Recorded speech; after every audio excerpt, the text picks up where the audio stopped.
What you're about to witness might upset you. I respect all training efforts, but truth and realism are the goals here. No offense.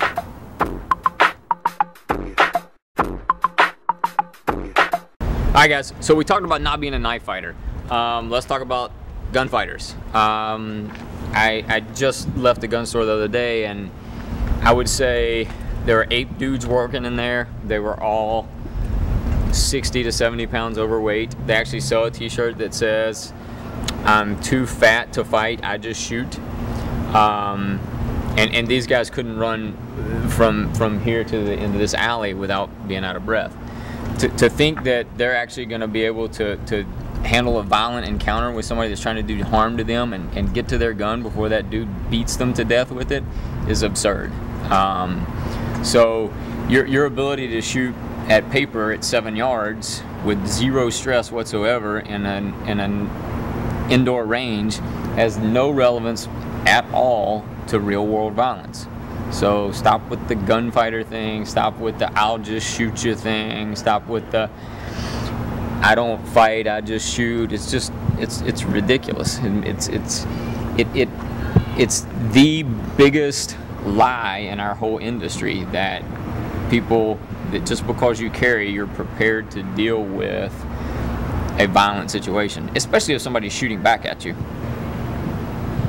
And I think if we were to take 2 base conditions, 2 shooters, one that trained in martial arts and was fit, that's a pretty simple equation to draw a conclusion from. Yeah, I mean, it's like anything else. Do you have to be strong to survive a violent encounter? No. Does it help? Yes. I mean, you can't deny it. It's a fact. It just is. But you shoot. You go to the range. Sure. You shoot paper targets at 7 yards. I do, and I shoot steel, and I do drills where I fatigue myself and have to draw and shoot. I do drills where people are attacking me and I'm hitting mitts and I'm being put on my back, and then I have to escape that and draw and get on target. I do all that stuff. And there are times when, yeah, I stand with a nice, clean, perfect stance, and you know, I have somebody critique and break down my trigger pull and all that stuff.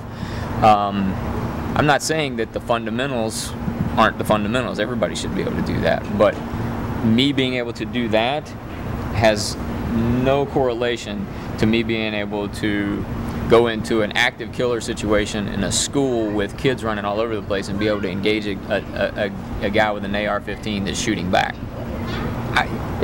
It's the street fighter thing. Look, man, if you're out in the street fighting, what are you doing? You're a grown-ass man. Stop it. I'm not looking for street fights so I can up my street cred and, you know, put it in my bio or whatever. We have to start being intellectually honest with our students and our members, and let them understand that the goal is to avoid all of that stuff. So if I run out and talk about, you know, how many street fights I've been in, and you know, how many dudes I knocked out and all this stuff, it romanticizes something that shouldn't be romanticized. And you know, on some level, the dudes that are like, I've been in 400 street fights or whatever, either you're lying or you're like one of the biggest jackasses ever. Oh, you can have your pick. Yes, you can have your pick. You're one or the other, and you know.